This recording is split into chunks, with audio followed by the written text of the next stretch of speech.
खुलुमबाय बे समाव बडोलेण्ड इंखं टेलिभिजननि स्टुडिय'आव आं मिथिका नार्जारी दिदै मोनाबिलिनि गाहाय रादाबफ्राव दङ। मन्त्री जगेन महन आरो नन्दिता गार्लसानो गुबुन बिफान सरजाबबाय।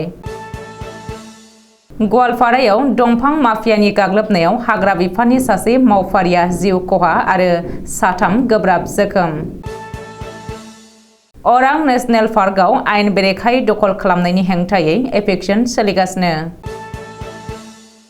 SCERT जाख्ल'नायजों लोब्बा लानानै गोबांसा खौरांगिरि आरो RTI मावथिआ हमजानो हागौ। बाक्सायाव सासे आइजोआ गावनि गथ' सानैजों लोगोसे गोमानानै दङ।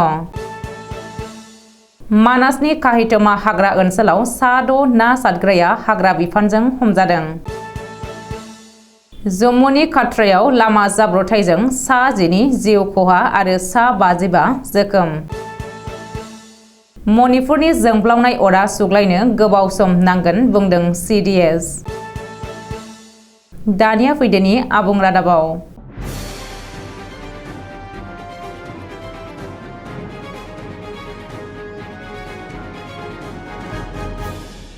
डक्टर हिमन्त बिश्व शर्मा दैदेननाय आसाम सोरखारनि केबिनेटआव बिफाननि सोलाय सोल'।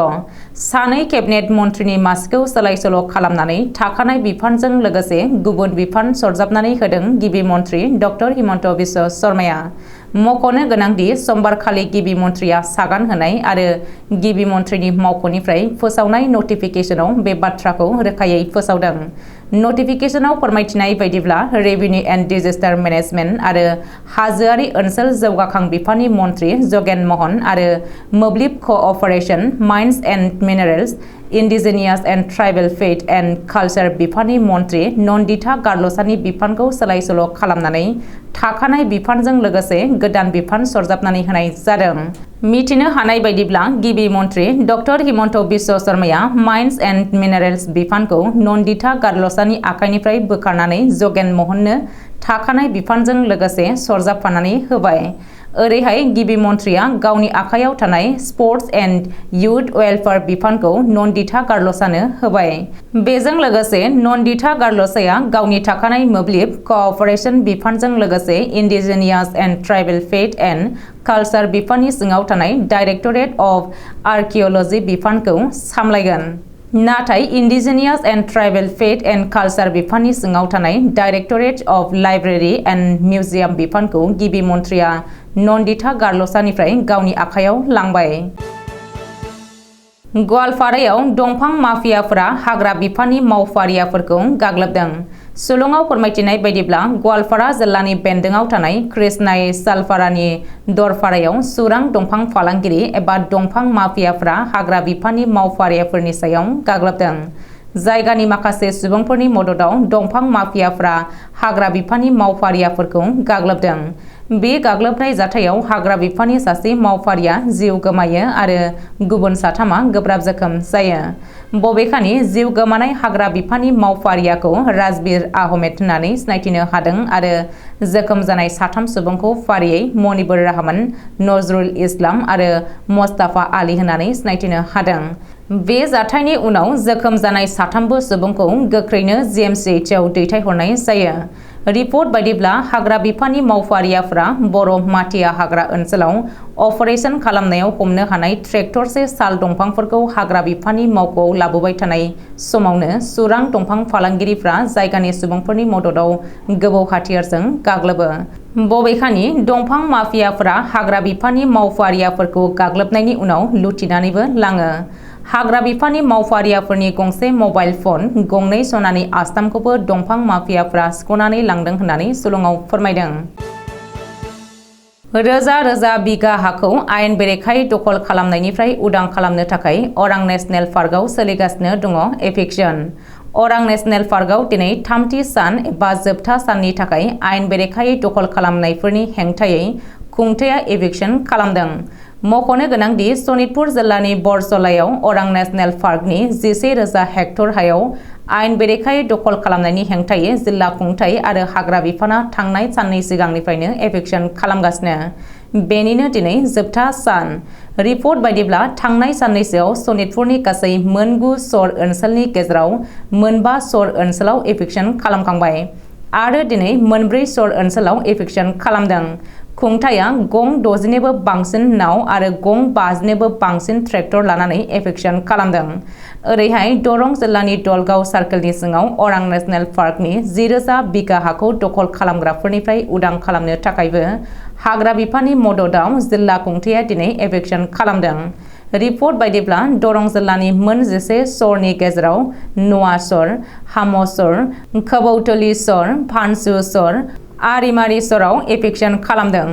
दरं जिल्ला खुंथाया 1000निबो बांसिन पुलिस आरो CRPF जवानफोरखौ मोनब्रै बाहागोआव बोखावनानै दिनैनि एभिक्सनखौ खालामदों जाहाथे आयेन बेरेखायै दखल खालामग्राफोरनि खुद्रिखांनायखौ दबथायनो हायो।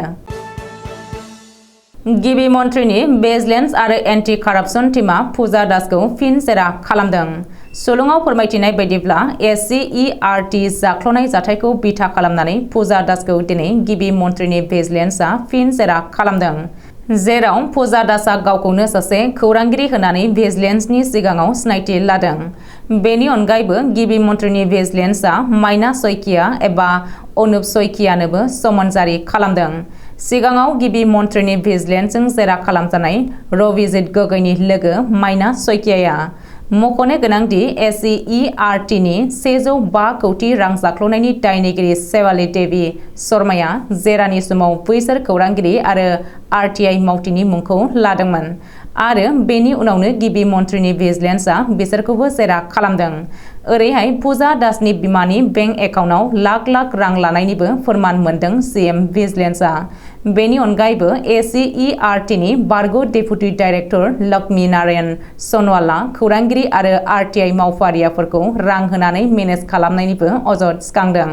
नोजोरथावनादि समबारखालिबो फुजा दास एबा हानि काश्यपजों लोगोसे सानै RTI मावथिखौ गिबि मन्थ्रिनि भिजिलेन्सआ जेरा खालामदोंमोन। बिसोरनि हेंथायै शेवाली देवीखौ ब्लेकमेल खालामनानै रां लानायनिबो अजद थिखांदों।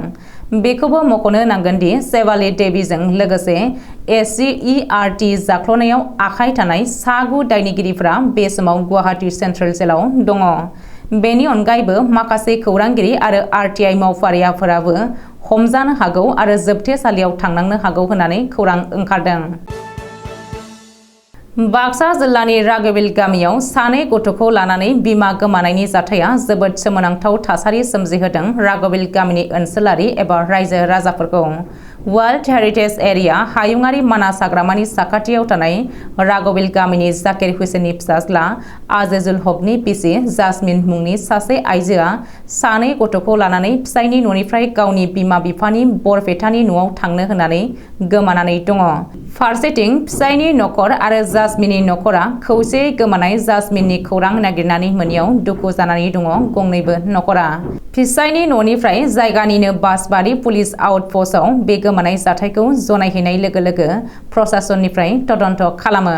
फिसाय आजिजुल हकजों लोगोसे जायगानि सेंग्राफ्रा खौरांगिरिनि सेराव थाङो।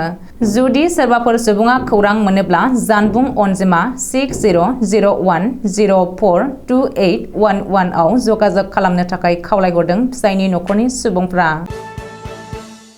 हायुङारि मानास हाग्रामानि काहितमा हाग्रा ओनसोलनि मावख'नि बेन्दोङाव थानाय संलाफानियाव फरेस्ट गार्डनि मोनसे सानफ्रोमबोनि डिउटि खालामनाय हान्जाया समबारखालि सा6 सिखावै ना सारग्राखौ एरेस्ट खालामनो हायो। हायुङारि मानास हाग्रामानि SFआ मिथिहोनाय बायदिब्ला हमजानाय दुथां सिखावै ना सारग्राफोरा जाबाय मिथुन बर्मन, कृष्ण दास, प्रेम दास, सैतेन्द्र दास, भाइगराम दास आरो प्रान्जल दास। दुथां सिखावै ना सारग्राफोरनाव गंसे नाव, टर्च लाइट, जानाय आदार, ना सारग्रा आइजें आरो गुबुन गुबुन मुवा बेसादफोर जब्द खालामनाय जादों होननानै हाग्रा बिफाना फोरमायदों। हाग्रा बिफाना एरेस्ट खालामनाय बे सुबुंफोरा मानासनि गुवार बिखायाव गोबां बेसेन गोसा सम्पदफोर लुथिनाय दंमोन होननानै सन्देह खालामनायखौ फोरमायदों। मख'नो गोनांदि एरेस्ट खालामजानाय बे दुथांफोरनि न'आ बरपेटा रडनि साखाथियाव थानाय बालाफिटानि होननानै हाग्रा बिफाना फोरमायदों। दिनै बिसोरखौ जेलसिम दैथायहरगोन होननानै फोरमायबावदों हाग्रा बिफाना। बिहारनिफ्राय जम्मुनि वैष्णो देवी मन्दिराव दावबायहैनाय 60 दावबायारिफ्रा मंगलबार खालि फुंनि समाव लामा जाब्रबथायजों जिउ गोमादों आरो 55 हान्थियारिफ्रा जखम जादों। जम्मुनि एसपि चन्दन कहेलिया खौरांगिरिनि सिगाङाव फोरमायथिनाय बायदिब्ला पान्जाबनि अमृतसरनिफ्राय फैनाय गंसे बासआ जम्मुनि रियासी जिल्ला खाट्रा जासार कटलियाव जाब्रबथाय जायो आरो बासआ गोथौ हाखराव गोग्लैलाङो। जाहोनाव बिहारनिफ्राय वैष्णो देवी मन्दिर दर्शन खालामनो फैनाय 60 दावबायारिफ्रा जिउ गोमायो आरो 55 हान्थियारिफ्रा जखम जायो। एसपि चन्दन कहेलिया मिथिहोबावदों दि बै बासआव गासै 75 हान्थियारिफोर दंमोन, नाथाय गंसे बासआव 75 हान्थियारि गाखोनो मोना। अब्लाबो बासनि ड्राइभारा बांद्राय हान्थियारिफोरखौ दैखांनानै लाबोदों, जायनि जाहोनाव बे जाब्रबथाया जादों होननानै फोरमायदों।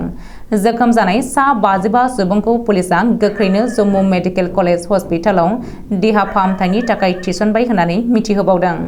बे केसखौ जम्मू आरो काश्मीरनि डिजिपि दिलबाग सिंहआ नायबिजिरनो थाखाय बिथोन होबाय होननानै मिथिहोदों।